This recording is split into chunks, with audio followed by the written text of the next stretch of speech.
Should you buy a DJI Osmo? The quick answer is no.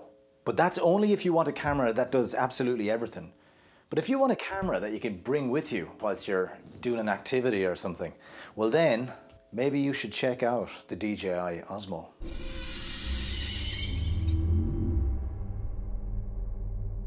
Hey everyone, my name is Hugh Sweeney and I'm a videographer based in Galway City in the west of Ireland, and I have a few cameras built up at this stage. One of them is this guy, the DJI Osmo, which I have for the last almost 2 years, you could say, probably about 20 months. So I somehow feel like qualified to tell you guys if this is the right camera for you.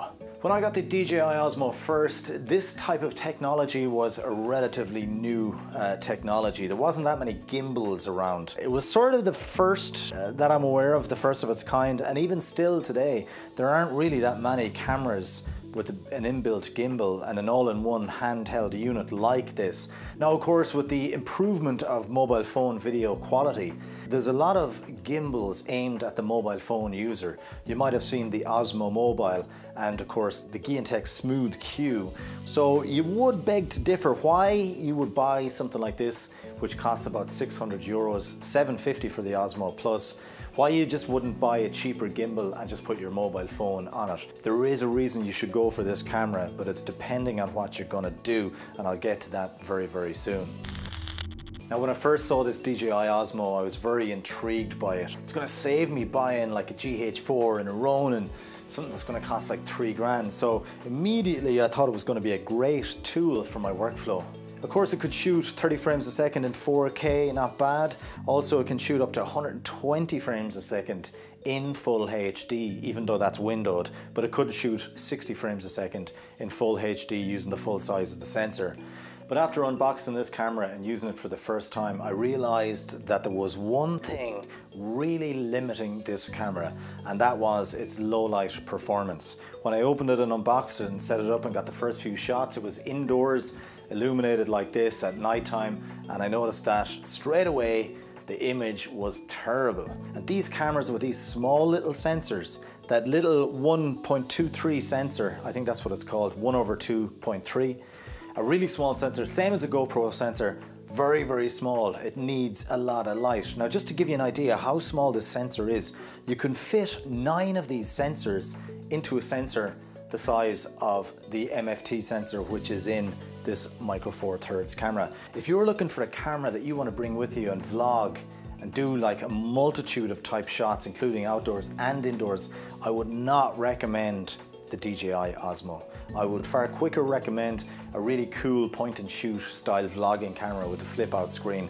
Something like a Canon PowerShot or one of these point and shoot vlogging cameras, because a lot of these cameras have what you call a 1-inch sensor, and a 1-inch sensor is substantially bigger than the sensor in one of these guys. It's at least 4 times the size of this sensor. So that's going to gather a lot more light. You're going to have a much better quality image. It's going to look better indoors, and you can zoom in much more as well with those cameras. But if you're someone who's on the move and you want a lightweight, quick camera, they can literally stick in your pocket here, have it strapped to you here. When you're out hill walking, when you're on a skateboard and your friend is skateboarding, you connect this rod, you can literally stick this camera down at their feet, like 6 inches away, and you can spin it up, you can have it up like that. You can do all sorts of cool movements with this camera. Push it out of a boat. I was filming and I had this like 6 inches off the water. You're not gonna do that with your DJI Ronin. You're not gonna do that with your Xiantech or Giantech, whatever. The videos I've shot with the DJI Osmo and uploaded to Facebook are my most viewed videos. It's so easy to cycle and talk into this. It's a camera that's ideally suited to someone who's doing an activity, snowboarding, BMXing, mountain biking, stuff like that. Hill walking, you know, you're up, you get a mic attached, you're walking for a half an hour, you want a camera that's light, you don't want to be holding a big gimbal, boom, this is your baby. If you're doing your daily vlogs, you want to shoot some cool B-roll of coffee being made, you're meeting your friends outside, you're inside sitting down in front of your office desk, don't get one of these. Get like a power shot, get a cool, even get an 80D if you can afford it, and get into switching lenses. So that is my spiel on this. I think these are great. I really do. I've got this, as I said, for about 20 months and it's only done me really, really good stuff. I did use the bigger camera, the X5. I used it for professional stuff, and the X5 are a larger version camera that fits onto this DJI OSMO handle. So you get this handle and you basically get this bracket. I'm not going to bother doing it now because I don't have the camera. But you get the bracket, you fit it onto the camera, and then you have a larger camera that will give you much better results because it's got a bigger sensor. It's got the micro four thirds sensor inside that camera. But I've used this for professional stuff as well outside, and I've never once had a client say they didn't like the footage. But then again, I didn't give anything that was, that didn't look good, and I also didn't give them any footage that was shot inside. Now there is a newer version of this Osmo. If you want to spend another bit, you can get the DJI OSMO Plus, which is a very similar camera. It will zoom 3.5 times optically, which means that's got to do with the lens, and then it will also give you a 2x digital zoom, which to be honest is bullshit, because all that does is uses the sensor and crops down twice. Therefore the digital zoom will limit you to full HD, so you're better off just using the optical zoom on the new Osmo. It looks very similar and it has the same sensor, so chances are that it has a very similar style footage.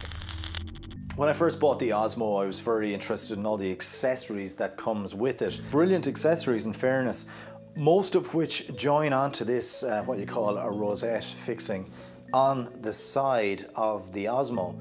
It's this sort of knurled metal finish, which sort of means that you have to sort of go with a lot of accessories that are designed specifically for this camera.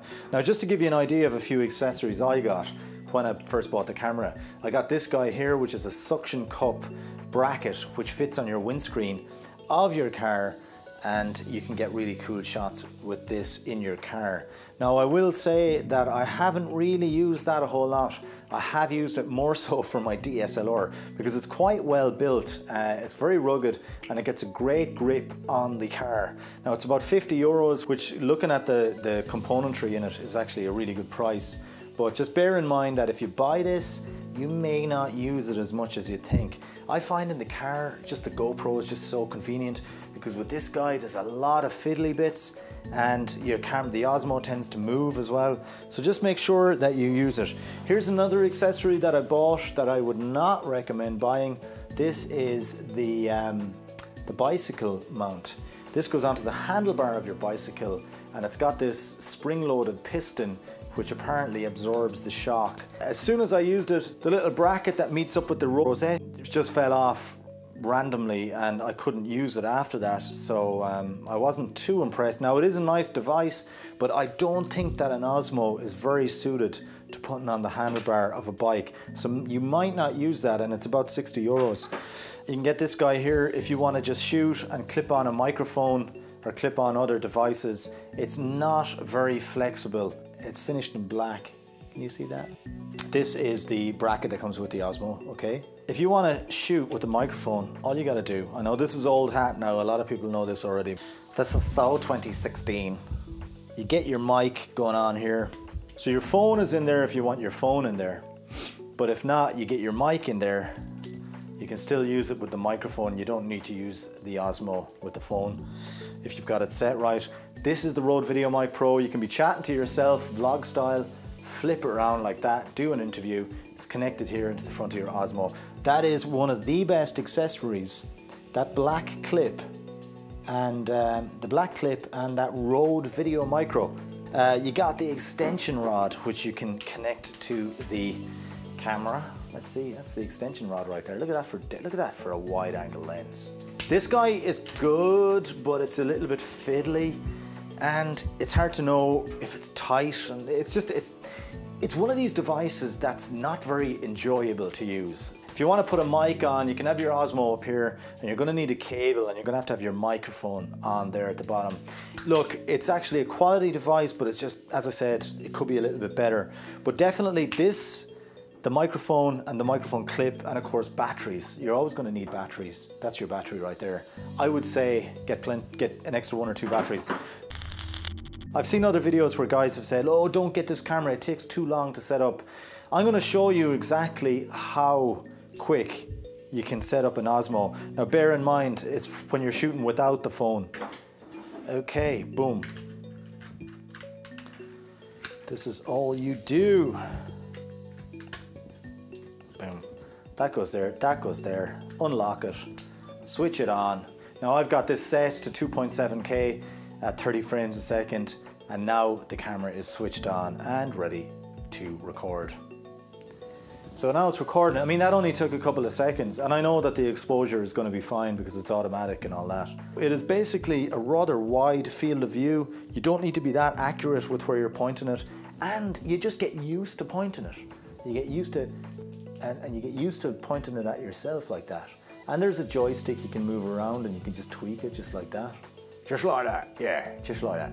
So, 95% of the use of this DJI OSMO has been without the mobile phone. All my bike videos that were really popular, all my commercial work, no mobile phone. What does that say? So there you go, guys, that is it. Better late than never, a quick mini review of the Osmo. 2 years using the Osmo, whatever you want to say. Should you buy the Osmo? Of course, I gave you the answer to that. Thanks for watching the video, guys. It's great to have you guys on board. It would mean an awful lot if you subscribed to watch more of my videos.